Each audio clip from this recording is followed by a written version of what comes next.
الحمد لله رب العالمين والصلاة والسلام على سيد المرسلين نبينا محمد وعلى آله وأصحابه أجمعين أما بعد قال الله تبارك وتعالى في كتابه الكريم أعوذ بالله من الشيطان الرجيم بسم الله الرحمن الرحيم يا أيها الناس قد جاءكم برهان من ربكم وأنزلنا إليكم نورا مبينا قال النبي صلى الله عليه وسلم خيركم من تعلم القرآن وعلمه أو كما قال عليه الصلاة والسلام رب اشرح لي صدري ويسر لي أمري واحلل عقدة من لساني يفقهوا قولي صدر جلسہ معزز علماء اکرام، معزز معلمات، پیارے طالبات، السلام علیکم ورحمۃ اللہ وبرکاتہ۔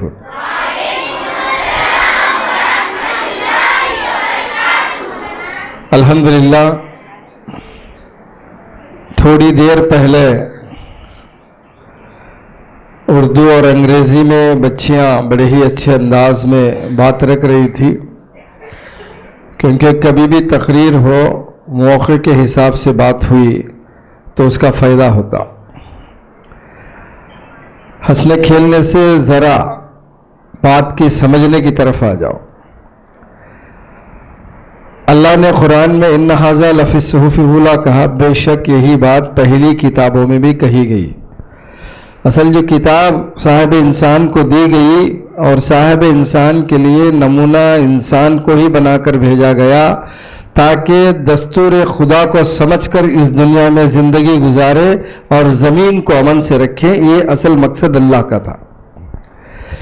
اس سے سیکھا ہوا انسان اپنی زندگی میں ان باتوں کو لا کر زمین پر امن رکھنے کے بجائے جب بھی فتنہ کیا تو دستور کو ضرورت کے حساب سے بدلتے ہوئے اللہ تعالیٰ آخری کتاب اللہ کا کلام قرآن شریف کو تمام انسانیت کی ہدایت اور ان کے لیے دستور بنا کر دے دیا۔ لیکن انسان ہے، فطرتی طور پر اچھے اور برے کی جب بھی فیصلے کرنے کے موقع آتے ہیں بہت سارے انسان برائی کی طرف توجہ دے دیتے ہیں۔ تو دنیا میں شہنشاہیت کا جو معاملہ تھا خود ہندوستان میں بھی 1850 تک تھا، اس کے پہلے جو تھا وہ پوری شہنشاہیت تھی، بادشاہت تھی، وہ معاملات تھے۔ اور جیسے ہی ہندوستان کی آزادی کے لہریں چلنے لگی کہ ہندوستان ایک ملک بننے جا رہا ہے، ایک وطن بننے جا رہا ہے جس میں 432 شہنشاہی نظام کو ایک جگہ لانا تھا۔ 432 سمستان جسے ہندی میں کہتے ہیں، یہ 432 سمستانوں کو ملا کر ایک وطن بنانا تھا۔ تو 1935 میں کانگریس نے فیصلہ کیا کہ برٹش کے سامنے مطالبہ رکھا کہ ہندوستان کو چلانے کے لیے ایک دستور بنائیں گے۔ تو انگریز تھے، انگریزوں کے سامنے ان کے پہلے سے اپنے اپنے نظام تھے، اس میں امریکہ تھا، فرانس تھا، خود برٹن تھا۔ تو یہ تمام دستوروں کو سامنے رکھتے ہوئے یہاں کی بہت سارے مذاہب کے خیالات اور ان کے معاملات کو سامنے رکھتے ہوئے دستور بنانے کے لیے 1930 میں ایک کمیٹی فارم کی گئی، اس دور کی برٹش کی کمیٹی۔ اس میں 380 پر 2 لوگ تھے، جن میں سے 290 پر 9 لوگ جو تھے وہ لوگ عوامی لیڈر تھے، باقی سمستان کے بادشاہیت رکھنے والے تھے۔ اور وہ بنانے کے بعد چند دنوں میں ہی 73 ممبرز والی مسلم لیگ نے اعلان کر دیا کہ ہم پاکستان بنانا چاہتے ہیں، ہم آپ کے ساتھ نہیں چلیں گے۔ یہ 1945 میں ہوا۔ تو اس کے بعد جو ہے 46 کے اندر فیصلہ ہوا کہ ہندوستان کے لیے ایک دستور بننا چاہیے جس میں 290 پر 9 آدمیوں کی کمیٹی تھی، اس میں سے ڈرافٹنگ کمیٹی الگ تھی۔ ड्राफ्टिंग कमेटी यानी दस्तूर को लिखने वाली, बनाने वाली एक कमेटी थी। उस कमेटी को जब ब्रिटिश के सामने पेश किया गया, ब्रिटिश सरकार जो है परेशान हो गई कि हालात क्या है, क्योंकि 290 पर 9 मेंबर्स की कमेटी में 220 पर 9 मेंबर्स जो थे वो ड्राफ्टिंग कमेटी मेंबर्स थे। उसमें से 160 हजरात हिंदू थे, 60 हजरात क्रिश्चियन थे, क्योंकि ब्रिटिश रूलर थे, उनको खुश करने के लिए 7 क्रिश्चियनों को रखा, जबकि हिंदुस्तान की आबादी में उनको कोई मायना ही नहीं रखता था उस वक्त में। और 5 सिख थे, 3 एंग्लो इंडियंस जो फ्रांस की रूलिंग में गोवा तहल वहां रहते थे, एंग्लो इंडियंस, वो 3 हजरात थे। औरतें 15 थे, दलित 15 थे, औरतें दलित 30 पर 3 थे, औरतें 15 थे, फारसी 3 थे, मुस्लिम भी 3 ही थे। जिस वक्त ड्राफ्टिंग कमेटी लॉर्ड माउंटबेटन के सामने पेश की गई, उसने कहा ये बड़ी नाइंसाफी वाला मामला है भाई, हिंदुस्तान की दूसरी बड़ी आबादी से 3 लोग, मौलाना सादतुल्लाह, मोहम्मद इस्माइल, बेगम अजीजुर रसूल, ये 3 ही लोग थे, ये तो नाहकी हो जाएगी। सियासी कमेटी में मौलाना अबुल कलाम आजाद थे, लेकिन ये 3 ही लोग ड्राफ्टिंग कमेटी में लिए गए। तब उन्होंने कहा कि हो सकता है कि आइंदा चलकर मुसलमानों को इस वतन में बहुत मुश्किलात का सामना करना पड़ेगा। उसी वक्त लॉर्ड माउंटबेटन ने कह दिया। तो जब कमेटी बनने के बाद इसके अंदर हुकूमत बनाने के लिए क्या निजाम हो, अक्सरियत जो ब्राह्मण तबके के कंट्रोल में रहता, वो कहने लगी जैसे शहंशाही निजाम हो, कुछ दस्तूर वहां का ले लेंगे। यहां तक गांधी, नेहरू भी माइनॉरिटीज को, दलित को, बीसी को और आदिवासियों को वोट हक ना देने का मुतालबा रखा। उस वक्त बाबा साहब अंबेडकर ने उसको बाजू रखकर मैं ड्राफ्ट नहीं करूंगा, बाजू चले गए। शर्त मानी गई तो तब शुरू हुआ, 2 साल 8 महीनों में इसको पूरा कर दिया गया। इसे 1949 नवंबर 26 को ड्राफ्टिंग पूरी करके जो है हिंदुस्तानी पार्लियामेंट को दिया गया। पार्लियामेंट ने इसको पूरा अप्रूव दे दिया और इसके जरिए से हिंदुस्तान चलाने का निजाम कबूल कर लिया। इसमें 1 से 5 तक हिंदुस्तान के हदें क्या है, हिंदुस्तान में क्या क्या नदियां हैं, दरिया है और क्या चीज हमारे बॉर्डर से, तमाम चीजों का तस्करा हुआ। और 5 के बाद कुछ जरूरी बातें कही गई। 12 से लेकर 35 तक फंडामेंटल राइट्स बताए गए। फंडामेंटल राइट्स में 14वें एक्ट में हर इंसान को पर्सनल इंडिविजुअल फ्रीडम दिया गया। वो आदमी मजहब को माने ना माने, वो क्या भी करे, उसे दस्तूर में जो ममानियत है उन चीजों को छोड़कर बाकी सब चीजों की आजादी उसको दी गई। उसका लिबास, उसका खाना, उसका पानी, वो क्या भी खाए, उस पर कोई सवाल नहीं उठा सकता। लेकिन गो हत्या के नाम पर जो मुसलमानों को मारने वाले गो गुंडास जो है, ये दस्तूर के इस हक को छीन लिया है। इस वक्त दस्तूर नाम का चल रहा है, क्योंकि दस्तूर में कहीं भी ये नहीं कि ये चीज खा सकते हो, ये चीज नहीं खा सकते। इनफिरादी तौर पर खाना खाने की आजादी ही भी छीन ली गई, जबकि फंडामेंटल राइट था। एक्ट नंबर 15 के अंदर खवातीन के हुकूक की बात की गई। खवातीन को भी तालीम, माशी, सियासी निजाम में बराबर हक होंगे, ये कहा। जब बच्चियां पढ़ने लगी, अब कडप्पा में भी एक लहर आ गई है, जल्दी उसके ताल्लुक से कुछ करना पड़ेगा। कडप्पा के एसआरएम कॉलेज में जो बच्चियां, एक्चुअली बच्चियों को भी समझना चाहिए, जबकि बाजू केएलएम वुमेन्स इंजीनियरिंग कॉलेज है, जाकर उसमें पढ़ते। बेवकूफ बच्चियां मर्दों के साथ खांधे से खांधा लगाकर पढ़ने की कोई एजुकेशन की क्या जरूरत है। कोई एजुकेशन निजाम में चले गई और वो शर्त रखे हैं कि बुरखा निकाल के कॉलेज में आना है। मैं ये इसलिए बोल रहा हूं कि औरत का इल्म सीखना जरूरी है, ना उसके लिबास जरूरी है। मैं क्यों कह रहा हूं, हिंदुस्तान में औरतों के लिए इल्मी कोई निजाम नहीं था। सनातनी जो है औरत का तालीम पढ़ना ही गुनाह मानते हैं, उसे बांदी बनाकर रखना चाहते हैं, वो इल्मी बनाना नहीं चाहते।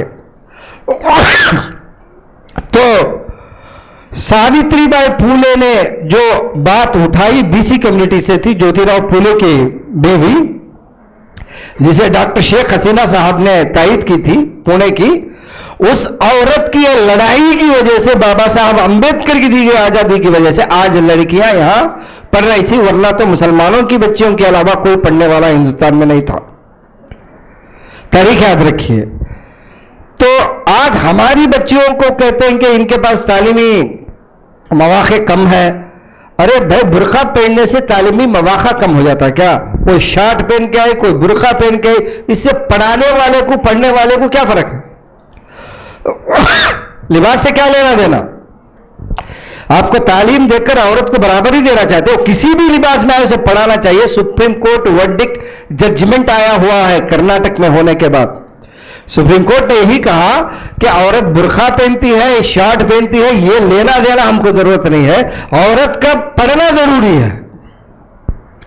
केसरम कॉलेज को सबक जल्दी ही सिखाया जाएगा इंशाअल्लाह, वरना तो उसको भी सुप्रीम कोर्ट में बुलाया जाएगा। तो आप लोगों को जानना, उसी तरह फंडामेंटल राइट में 25वें आर्टिकल में यह कहा गया कि वतन में रहने वाला शहरी किसी भी मजहब को वो मान ला सकता है और उस मजहब पर अमल कर सकता है, उस मजहब की दावत कर सकता है। और दावत के नाम पर कईयों को जेल भेज दिए हैं उत्तर प्रदेश के अंदर। ये जुल्म है, दस्तूर हिंद के खिलाफ है। आप एक तरफ शिर्क बुतपरस्ती की दावत दे रहे हो, एक तरफ लोग तौहीद की दावत दे रहे हैं। तो तौहीद की दावत देने वाले जालिम और शराब नोशी औरतों के साथ गुस्ताखी करते हुए, इबादत के नाम पर भी औरतों के साथ गुस्ताखी करने वाला मामला, उसके लिए आजादी। ये सोचिए, दस्तूर ने जो हक दे रखा, उस हक को पढ़ने के लिए इससे पहले मौलाना ने जो बात रखी, मैं अभी भी उस्मान मदरसे में भी रखकर आया हूं। मैं अदबन गुजारिश करता हूं जिम्मेदारान सोसाइटी और हमारे जो भी इल्मी नाजिम और उनके नायब नाजिम और जितने भी मौलिमात हैं, आप एक सब्जेक्ट दस्तूर का रखिए, क्योंकि जब आप हिंदुस्तान के शहरी हो तो आपके वतन में आपके क्या राइट्स हैं ये आपको जानना चाहिए। बगैर राइट्स जाने यहां कोई हक नहीं मिलता। ये राइट के तहत ही हिजाब पहनकर कॉलेज जा सकती हैं। ये सुप्रीम कोर्ट वर्डिक्ट मुसलमानों ने जीता, वरना आपको राइट्स नहीं मालूम होते। क्योंकि फंडामेंटल राइट किसे बोलती हैं? जिसकी बुनियाद पर, जैसे बिल्डिंग है, ये इमारत ठहरने के लिए पिलर और नीचे बुनियादियां हैं, ये जो फंडामेंटल यहां इसको सपोर्ट देने वाली है, वैसे ही पूरे हिंदुस्तान को चलाने के लिए 12 से लेकर 35 तक के जो राइट्स हैं, ये फंडामेंटल राइट्स हैं, जिसमें वुमेन एजुकेशन राइट है, वुमेन फाइनेंशियल राइट है। इतने सारे राइट्स दस्तूर देता है, बड़ा ही जबरदस्त दस्तूर। जैसे ने बच्ची ने कहा, दुनिया का सबसे बड़ा दस्तूर और अच्छा दस्तूर। अमल के मामले में पार्लियामेंट खुद ही से अमल नहीं करता। अमल का जब मामला आता, जैसे वक्फ बोर्ड का तरमीम का मामला आया, वक्फ का जो निजाम है, बेवकूफ प्रधानमंत्री हिंदुस्तान का कहता है कि वक्फ लफ्ज दस्तूर में नहीं है। वक्फ के नाम से दस्तूर में लफ्ज लिखना अलग से है क्या? हिंदू एक्ट लिख दिए हैं तो उसमें देवादाय शाखा यानी टेम्पल्स के मैनेजमेंट के जो निजाम चलाने का है वो ऑटोमेटिकली आ जाता। उसी तरह 1936 में जब शरीयत एक्ट को दस्तूर हिंद के अंदर दाखिल करने की बात हुई, उसी वक्त वक्फ भी आ गया। शरीयत में वक्फ एक हिस्सा है, वक्फ शरीयत का हिस्सा है। जब शरीयत एक्ट अब मान लिए हो, हमारी शादी, हमारी वरासत, हमारे वक्फ, ये तमाम सिविल मैटर्स जो है वो शरीय निजाम के तहत ही होंगे। आपने 1956 के अंदर और 57 के अंदर आप वक्फ बोर्ड बनाए, तब भी हमारे अकाबिर ने कहा भाई वक्फ बोर्ड के नाम पे आप पूरा कंट्रोल ले रहे हो, इसकी हिफाजत करने का नाम दे रहे हो। हकीकत में इसका मकसद जो है वो गुरबा की मदद, तालीमी निजाम में मदद, आवाम के काम आने वाला पैसा जो है इसमें रखा गया है। प्रॉपर्टियां इसलिए छोड़ी गई है, इन्होंने कहा हम वही काम करेंगे। फिर इसका ऐसा मामला हुआ, वक्फ बोर्ड जो बनाए उसी के तहत कब्जा होना शुरू हो गया। 1991 के अंदर तरमीम हुई, उस तरमीम में कहा गया कि वक्फ बोर्ड की प्रॉपर्टियां वापस लेने के लिए इसे एक ट्रिब्यूनल दिया जाएगा जिसमें सिटिंग जज रहेगा और 2 उसके अरकान रहेंगे, जिसके जरिए से कोर्ट जाने की जरूरत नहीं, ट्रिब्यूनल ही फैसला करेगा ये प्रॉपर्टी किसकी है। ये दस्तूर का हिस्सा है। तरमीम जो होती है वो पार्लियामेंट में दस्तूर में आज की जरूरत के हिसाब से तरमीमें होती हैं।